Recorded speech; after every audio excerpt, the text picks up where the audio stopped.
Hi, I'm Sonya Hartnett, and this is a reading from my new book, Butterfly. Spread out before her are rooftops in their scaly thousands, and church steeples, telephone poles, shopping centres, parkland.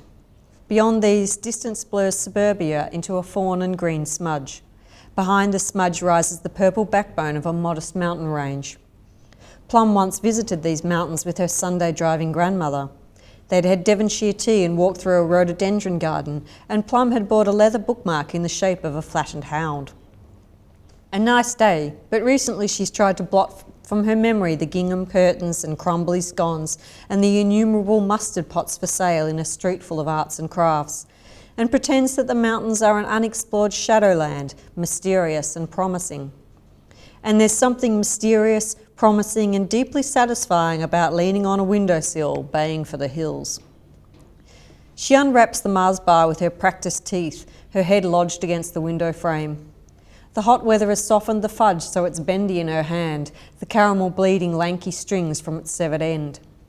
Plum should not be eating a Mars bar, nor anything that will contribute to the clumpiness of her body and the festeriness of her face.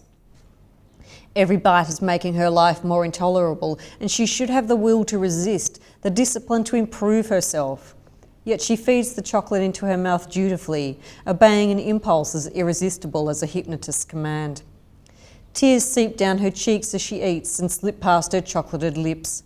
She is making a dull, unbroken, grief-encouraging noise. Boo, boo, boo. The view of the ranges is blurred by her woe, which is a witch brew of frustration and self-hate. Plum suspects she is special and that she has a grand destiny, yet all her life she's suffered more cruelly than others seem to do. She has always been more mocked, more misunderstood, more sidelined. Presumably it is her fate to be persecuted until something foretold on parchments lying undiscovered in a cave, something that will occur when 3 dark stars align, makes her rise and spread her awesome wings. And then the whole world, gulping, will understand. She bawls, chewing heroically. Her eyes are pinched closed, but when she hears her name spoken, they flip open with surprise. The evening sky is marlin blue and pink, extraordinarily beautiful. The breeze that fiddles in her hair is as jestful as a sprite. Her name flutters around her like the skeleton of a leaf. Plum, plum, plum, uttered in a hushed but unswerving voice of the underworld.